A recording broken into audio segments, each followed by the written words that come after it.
যাত্রাপথে সবথেকে বেশি গুরুত্বপূর্ণ হলো সম্পর্ক, কারণ এই সম্পর্কগুলো আমাদের সেই ব্যক্তির সাথে পরিচিত করায় যাদের হাত ধরে আমরা এই জীবনযাত্রার পথে অগ্রসর হই। এবার এই সম্পর্কে আপনার কথাবার্তা, আপনার ব্যবহার, এটা অত্যন্ত গুরুত্বপূর্ণ। তাই প্রশ্ন হলো, যাদের সাথে আমাদের এই সম্পর্ক গড়ে উঠেছে তাদের প্রতি আমাদের আচরণ কেমন হওয়া উচিত, তাদের সাথে কেমন ভাবে কথা বলা উচিত।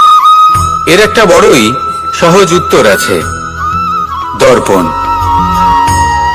আপনি নিজেকে যেভাবে দর্পণে দেখেন সেভাবেই দর্পণের দিকে তাকান এবং কল্পনা করুন যে আপনার স্থানে সেই ব্যক্তি আছে আর সে আপনাকে দেখছে। এবার বুঝতে চেষ্টা করুন যে আপনার কেমন ব্যবহার হওয়া উচিত, তার আপনার ব্যবহার কেমন হলে ভালো লাগবে আর কেমন হলে তার অনুচিত বোধ হবে। শুধু এইভাবেই সেই ব্যক্তিকে বুঝতে চেষ্টা করুন। কখনো কোনো মানুষের ভালোবাসার প্রয়োজন হয়, কখনো পথপ্রদর্শনের প্রয়োজন হয়, কখনো তিরস্কারের প্রয়োজন হয়, কখনো কটু সত্যের প্রয়োজন হয়, বা কখনো শুধু সঙ্গর প্রয়োজন হয়। যদি দুজন ব্যক্তি এভাবেই একে অপরকে বুঝে অগ্রসর হন তাহলে এই সম্পর্ক আজীবন চলতেই থাকবে। আসুন আমার সাথে ভালোবেসে বলুন, রাধা রাধা। মানুষ সংঘর্ষ করেন জীবনের সামনে এগোনোর জন্য, সাফল্য লাভ করার জন্য, মহান কর্ম করার জন্য। কখনো সে জীবনে একা হয়ে যায়, আবার কখনো তার জীবন বেশিরভাগ সময় এই ব্যর্থতার সময় গড়ে ওঠা সম্পর্ক আজীবন আপনার সাথে থেকে যায়। সাফল্য হোক বা অসফলতা, তার কোনো প্রভাব সেই সব সম্পর্কে পড়ে না। সেখানে সাফল্যের পরে যে সম্পর্ক গড়ে ওঠে, বেশিরভাগ সময় এমনও দেখা যায় যে তার মধ্যে বেশিরভাগ মানুষ আপনাকে নিজের কাজে লাগাবেন, আপনাকে ব্যবহার করবেন, সময় এলে পরে আপনাকে ঠকাতেও পারেন। এর অর্থ এটা নয় যে আপনি জীবনে নতুন সম্পর্ক বানাবেন না, অবশ্যই বানাবেন, কিন্তু ব্যক্তি এবং সম্পর্কের পরখ করা আবশ্যক, আর সময় সময় সেটা করা আবশ্যক। যে কটি সম্পর্ক আপনার জীবনে আছে, যারা আপনার সাথে জড়িয়ে সারা জীবন, যারা আপনার সাথেই থাকবেন, তাদের যত্ন নিন আর তাদের সাথেই অগ্রসর হন। আর আমার সাথে ভালোবেসে বলুন, রাধা রাধা। এই সবকিছুর সাধন অন্য কেউ দিয়েছেন, ধন অর্জন করার সাধনও অন্য কেউ দিয়েছেন, ধনও অন্য কারোর থেকেই লাভ করা হয়েছে, সম্মানটাও অন্য কোনো ব্যক্তি আপনাকে দিয়েছেন, জন্মের পর প্রথম স্নানও অন্য কারোর হাতে করতে হয়েছে, মৃত্যুর পরেও অন্তিম স্নানটাও অন্য কেউ করাবে। তাহলে এই সংসারে আপনার নিজের কি আছে? জীবন। শুধু এটাই আছে যেটা আপনার নিজে। আর এই জীবনকে উচিতভাবে যাপন করুন, পূর্ণরূপে তার সদ্ব্যবহার করুন আর শ্রেষ্ঠ থেকে শ্রেষ্ঠ কর্ম করুন। যদি সময় এলে পরে অন্য কেউ আপনাকে কিছু দেয়, আপনার যেটার প্রয়োজন ছিল, তাহলে সময় এলে আপনাকেও অন্যদের সব কিছুই দেওয়া উচিত। এই জীবনে যা কিছুই লাভ করেছেন তা উচিতভাবে ভালোবেসে উপভোগ করতে শিখুন, সবার মধ্যে ভাগ করে দিতে শিখুন। মনে রাখবেন, এই সংসারে এমন কিছুই নেই যা আপনার আর চিরকাল আপনার কাছেই থাকবে। আসুন আর আমার সাথে ভালোবেসে বলুন, রাধা রাধা। মানুষের জীবনে যখনই কোনো বিপদ আসে, মানুষ নিজের আশেপাশে দেখে, অন্য কাউকে খোঁজে, ভাবে কেউ এসে তাকে সাহায্য করবে। সে আশা করে যে কোনো ব্যক্তি এসে তার হাত ধরবে আর সেই বিপদ থেকে তাকে মুক্তি দেবে। কিন্তু প্রকৃতি আমাদের এই শিক্ষা দেয় না। কখনো কোনো পাখিকে দেখবেন, একটা পাখি যখনই কোনো ঝড় আসে কি করে? একটা ঝড় এসে তার বাসা ভেঙে দিয়ে যায়, তার বাসা নষ্ট করে দিয়ে যায়। সেই পাখি কিন্তু অপেক্ষা করে না যে কে তাকে এসে সাহায্য করবে, সে কখনো আশা করে না যে কেউ এসে তাকে আশ্রয় দেবে। সে নিজেই কর্ম করে, একটা একটা করে খড়কুটো সে আবার জড়ো করে আর নিজের বাসা পুনর্নির্মাণ করে। প্রকৃতি আমাদের এটাই শেখায় যে আমরা নিজেরাই প্রত্যেকটা সমস্যার সম্মুখীন হতে পারি। কারণ ঝড় অর্থাৎ সংকট আমাদের সবার জীবনেই আসবে, তার সম্মুখীন হতে হবে আমাদের, আর সেটাও নিজেদের শক্তি দ্বারাই।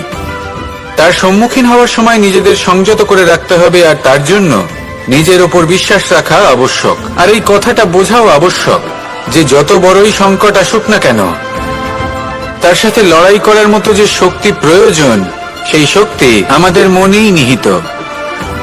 শুধু সেই শক্তি খুঁজে নিন আর সেই বিপদের সম্মুখীন হন। এই সংসারের কোনো বিপদ আপনাকে বাধা দিতে পারবে না। আসুন আমার সাথে ভালোবেসে বলুন, রাধা রাধা। আমরা সবাই জীবনের সামনে এগোতে চাই আর সামনে এগোতেও থাকি। আর যখনই কোনো ব্যক্তি জীবনের সামনে এগোতে থাকে, তখন তার পথে নিশ্চিত রূপে বাধা আসে। তখন মানুষ ঈশ্বরের কাছে প্রার্থনা করে যে, হে ঈশ্বর, আমার জীবনে যেন কোনো বাধা না আসে, আর যত বাধা আছে তার হাত থেকে আমাকে রক্ষা করে নিও। পূর্ণরূপে একটি নিরাপদ জীবনের কামনা করে। কিন্তু সত্যি কথা বলতে, এই বাধাগুলো কিন্তু কিছু মাত্রায় আমাদের কাছে আবশ্যক। যদি এই বাধা না থাকে, তাহলে আমরা সামনে এগোতে পারবো না। একটা উদাহরণ দিই, যখন আমরা হাঁটি তখন এই মাটির একটা আকর্ষণ বল থাকে, যেটা আমাদের নিচের দিকে আকৃষ্ট করতে থাকে। সেই কারণেই সামনে পথ চলা কঠিন হয়ে যায়। কিন্তু এই আকর্ষণ বলের কারণেই আমরা সামনে অগ্রসর হতে পারি, কারণ এই আকর্ষণ বল আমাদের ধরে রেখে দেয়। তার জন্যই আমরা মাটির ওপর টিকে থাকতে পারি। যদি আকর্ষণ বল না থাকে, তাহলে আমরা ভারসাম্য হারিয়ে ফেলবো, আর ভারসাম্য হারালে এগিয়ে চলা অসম্ভব হয়ে যাবে। সেই জন্য কখনো জীবনে পূর্ণরূপে নিরাপদ জীবনের কামনা করবেন না। এই যে বাধাগুলো আসে, তা কোনো না কোনো কারণে আসে। এটা কেন আসছে সেটা বুঝুন, এদের স্বাগত জানান। এর থেকে যে শিক্ষা লাভ করবেন, সেটাই আপনাকে এগিয়ে নিয়ে যাবে। আসুন আর আমার সাথে ভালোবেসে বলুন, রাধা রাধা। মানুষ নিজের জীবনে সবকিছু লাভ করতে পারেন, সম্পত্তি, সাফল্য, সুখ, স্বাচ্ছন্দ্য, কিন্তু তারপরেও তার মনে একটি ভয় থেকে যায় যে কখনো যেন এমন কিছু না হয় যেটা ওকে এসে ভেঙে দেবে, তার অন্তর্মনকে ভেঙে দেবে, তার আত্মাকে ভেঙে দেবে। কিন্তু সত্যি কথা বলতে, কিছু ভাঙলেও তাতে ভয় পাওয়ার কোনো প্রয়োজন নেই। ভাঙার পরেই কিন্তু নতুন নির্মাণ হয়। এটাই তো প্রকৃতি আমাদের শেখায়। এই দেখুন না, যখন এই মেঘ বিভাজিত হয়, ভেঙে পড়ে, তবেই তো বর্ষা আসে, আর বর্ষার পরেই এই মাটির সিঞ্চন হয়। একটি বীজ, সেটা ভাঙার পরে তবেই সেখান থেকে সে অঙ্কুরিত হয়। তাই ভেঙে পড়ার কথা শুনে ভেঙে পড়বেন না। তারপর যে সব নির্মাণ হতে চলেছে তার উপর মনোনিবেশ করুন। আর হ্যাঁ, যদি সংসারে এমন কিছু থাকে যা ভাঙবেন না, তাহলে সেটা হলো বিশ্বাস। জীবনে কখনো কারোর বিশ্বাস ভঙ্গ করবেন না। যখন ব্যক্তির বিশ্বাস ভঙ্গ হয়, তখন তার আত্মা আহত হয়।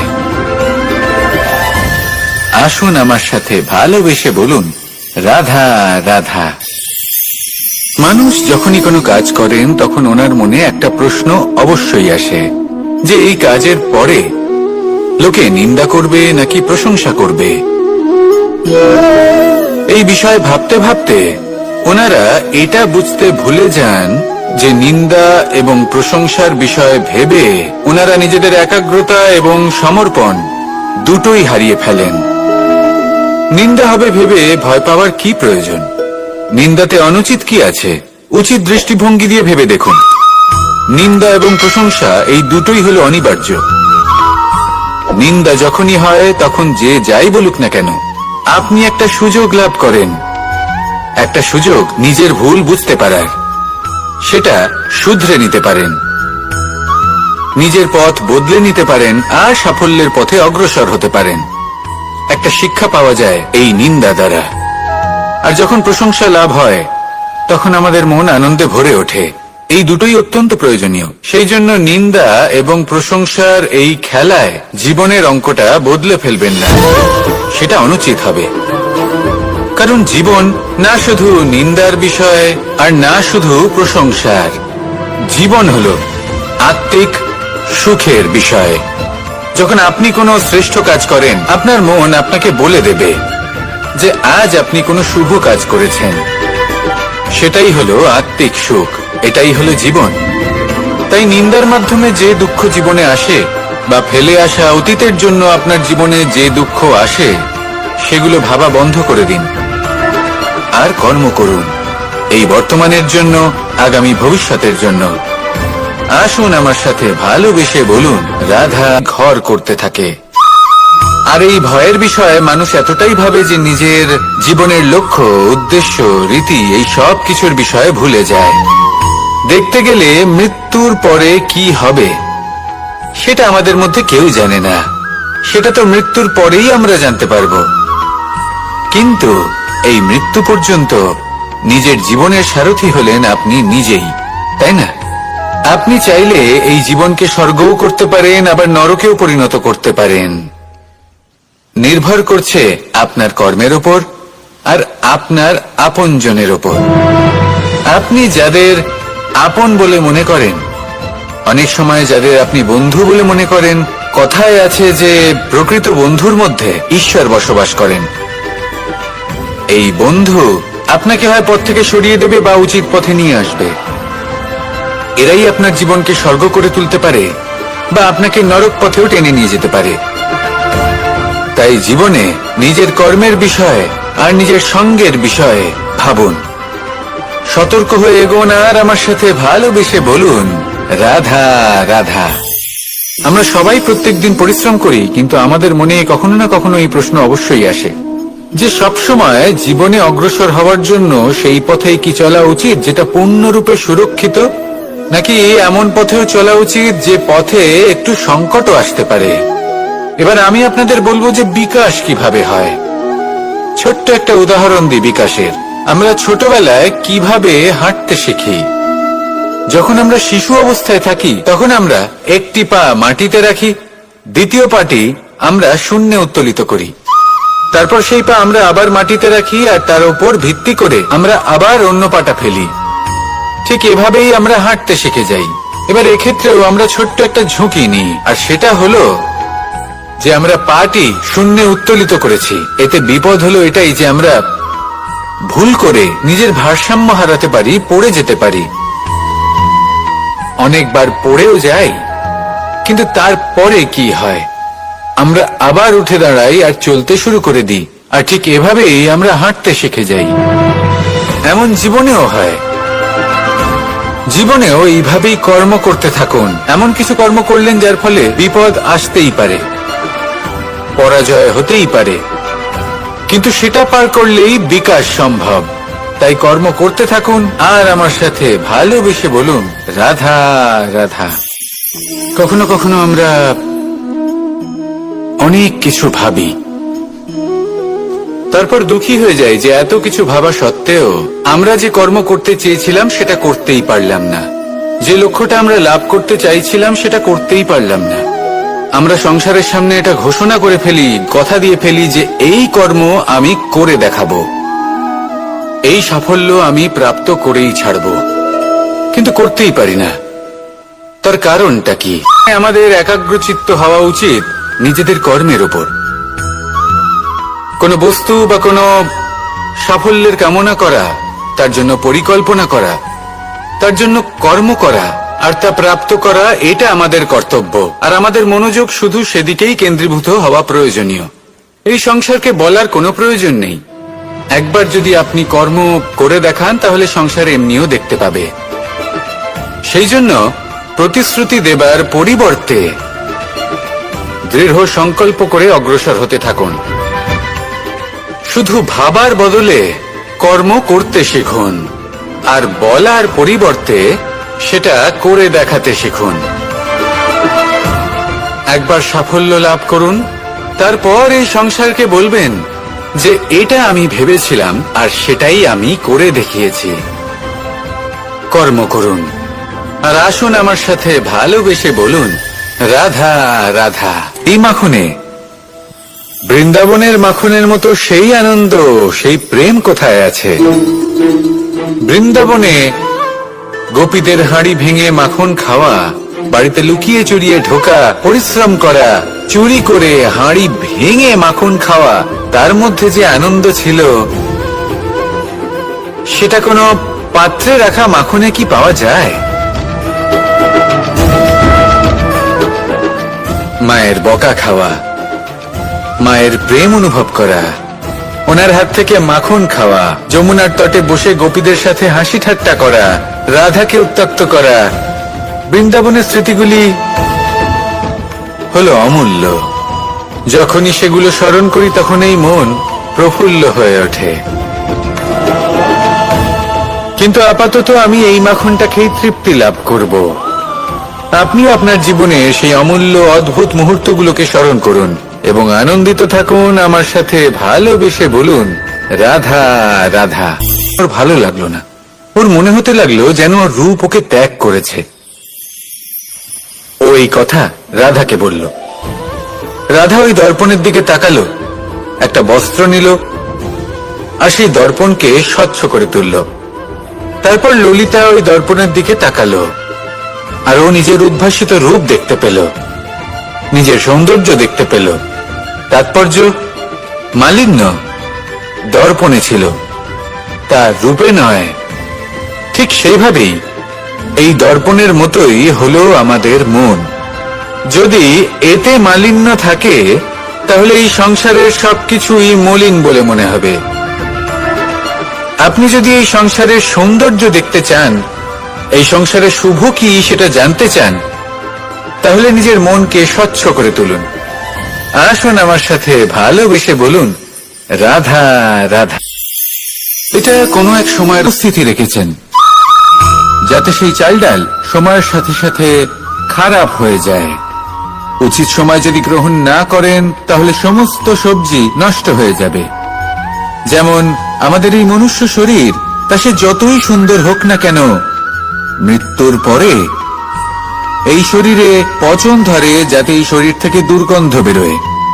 এমনটা প্রকৃতি কেন করেছে? যাতে আমরা যত শীঘ্র সম্ভব সেই দেহের অন্ত্যেষ্টিক্রিয়া করতে পারি, তাকে বিদায় জানাতে পারি আর তাকে পঞ্চমহাভূতে বিলীন হতে দিতে পারি। প্রকৃতি যেটা করছে সেটা অনুচিত নয়। প্রকৃতি এই কারণে এমন করে যাতে আমরা কর্মবন্ধনে আবদ্ধ থাকি, মোহর বন্ধনে নয়। যেমন ধরুন এই শস্য, ধরুন আপনি চেষ্টা করছেন এই শস্য পেতে এবং আপনার জীবনে সেই শস্য আপনি লাভ করছেন অত্যাধিক মাত্রায়, তাহলে তা ভোগ করুন আর বাকি শস্যটা সবার মধ্যে ভাগ করে দিন, যাতে অন্যেরও পেট ভরে তাতে। যদি আপনি সাফল্য লাভ করেন, শ্রেষ্ঠ কর্ম করেন, শ্রেষ্ঠ ব্যক্তি হয়ে ওঠেন, তাহলে কখনো অহংকার করবেন না, অহংকারী হয়ে উঠবেন না। সেই সাফল্য, সেই শ্রেষ্ঠত্বর সদ্ব্যবহার করুন অন্য কারোর জীবন প্রকাশময় করার জন্য। তবেই আপনার সেই সাফল্য, আপনার শ্রেষ্ঠত্ব জীবনে আরো ঊর্ধ্বমুখী হবে। সবার শেষে আমরা সবাই পঞ্চমহাভূতে বিলীন হয়ে যেতে চলেছি। উচিতভাবে এই জীবনের সদ্ব্যবহার করুন, কর্মের সাথে জড়িত থাকুন, এই প্রকৃতির পথপ্রদর্শন মানতে থাকুন আর আমার সাথে ভালোবেসে বলুন, রাধা রাধা। এই ফুল কি সুন্দর হয়, তাই না? মন মোহিত করে দেবার মতো রং, সুগন্ধ, আর এতটাই কোমল হয় যে খুব সহজেই আপনি একে পিষে দিতে পারেন। এই ফুল আপনাকে কিছুই বলবে না, প্রতিবাদও করবে না, আপনাকে আঘাতও করবে না, আপনি কোনো চিৎকার শুনতে। কিন্তু এই কাজটা আপনি কাঁটার সাথে করতে পারবেন না। কাঁটা আপনাকে অত্যন্ত যন্ত্রণা দেবে, সেটা আপনিও জানেন। এবার এই ফুল আর কাঁটার মধ্যে যে পার্থক্য, সেটাই হলো পার্থক্য সজ্জন এবং দুর্জনদের মধ্যে। কখনো কখনো আমাদের জীবনে এমন কিছু ব্যক্তি আসেন যারা অত্যন্ত কোমল, তাদের আমরা দমন করে বসি, আর বেশিরভাগ সময় তারাই আমাদের সব থেকে বড় শুভাকাঙ্ক্ষী হন। তারা চাইলে বিরোধিতা করতেই পারেন, চাইলে আমাদের উপর প্রহার করতেই পারেন, কিন্তু তা করেন না। আর এই কথাটা আমরা তখন বুঝতে পারি যখন বাস্তবে আমাদের সামনে কোনো শত্রু, কোনো দুর্জন ব্যক্তি, কোনো কাঁটা বাধা হয়ে দাঁড়ায়। তাই জীবনে কোনো ব্যক্তি যদি নীরব থাকে, কোমল হয়, তাকে দমন করবেন না। হতে পারে সেই ব্যক্তি আপনার জীবনের সব থেকে বড় পুঁজি হয়ে ওঠেন। আসুন আমার সাথে ভালোবেসে বলুন, রাধা রাধা। এই সংসারে এক, এই সংখ্যাটি অত্যন্ত শক্তিশালী। আপনি জীবন যাপন করেন একবার, জন্মগ্রহণ হয় একবার, মৃত্যু আপনি একবারই লাভ। একের সাথে মিলিত হতে না দেন, তাহলে সেটা কূটনীতি হয়ে দাঁড়ায়, মানুষ সেখানে ছলনা করতে শিখে যায়। এবার যদি আপনি এককে একের সাথে মিলিত করে দুই করে দেন, তাহলে সেটা গণনীতি হয়ে দাঁড়ায়। মানুষ সংগ্রহ করতে শেখে, লাভ করতে শেখে। আর যদি আপনি এক এবং এক মিলিয়ে শূন্য করে দেন, তাহলে তাকে আধ্যাত্ম বলা হয়, যেখানে আমরা নিজেকে ঈশ্বরের কাছে পূর্ণরূপে সমর্পণ করে দিই। আর যদি আপনারা এক আর এক, এই দুইকে মিলিয়েও একই থাকতে পারেন, তাহলে তাকে প্রেম নীতি বলা হয়। যেমন আমি আর রাধা, না আমরা শূন্য আর না আমরা দুজন ভিন্ন, দুজন ভিন্ন হয়েও আমরা অভিন্ন। এর দ্বারা জীবনের অর্থ বুঝতে পারা যায়। তাই এই অর্থ বুঝতে শিখুন। এই মন প্রসন্ন হয়ে বলবে, রাধা রাধা।